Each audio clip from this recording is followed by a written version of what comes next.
Obviously, if you're not a theist, and especially if you're a person who would prefer the universe to be a godless sort of universe, those are the sorts of facts that can make you feel a little bit uncomfortable. So there's no shortage of persons trying to derail the argument from fine-tuning. One popular way to try and do that is to take the fine-tuning data, not so much to suggest that there's a God who made this universe, but that perhaps our universe is one of bajillions of others. If you think about a multiverse, if you think that there are jillions and jillions of universes out there, you might reason to yourself that, well, at least one of them had to turn out right. And it just so happens to be ours, lucky for us. So multiple universe theory, incidentally, you can see on the October 2005 edition of Astronomy magazine, cover story, Why You Live in Multiple Universes. If you see all these little marble-looking things over the cover, those are literal universes, expanding much as ours is.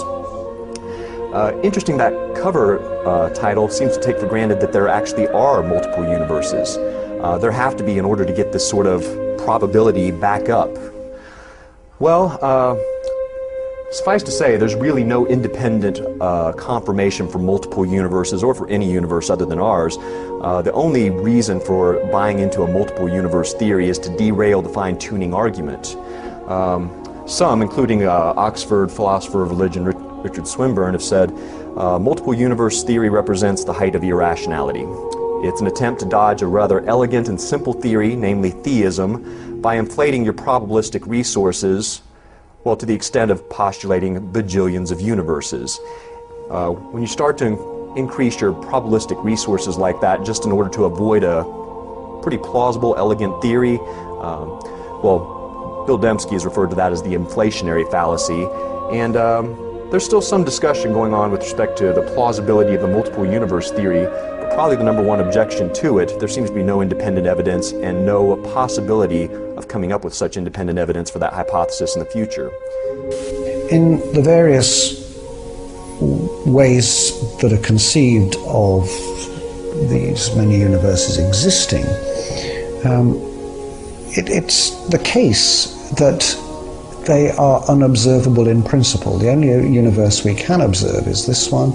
These other universes cannot be observed even in principle.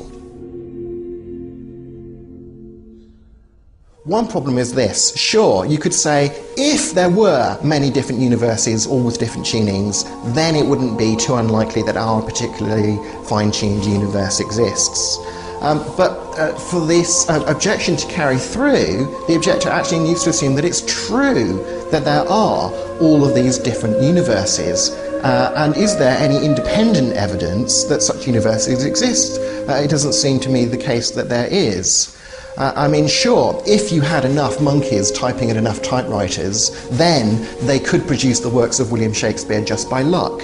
But nobody looks at the work of William Shakespeare and goes, there must be a lot of monkeys with typewriters somewhere.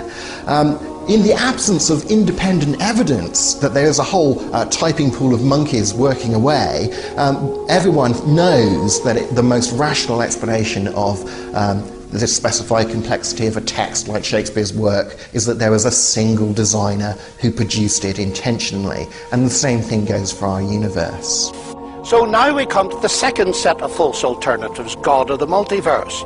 But as leading philosophers have pointed out, from a theoretical perspective, why shouldn't God be responsible for the multiverse? The notion that there is a multiverse does not per se exclude a creator. Hawking doesn't seem to mention this at all.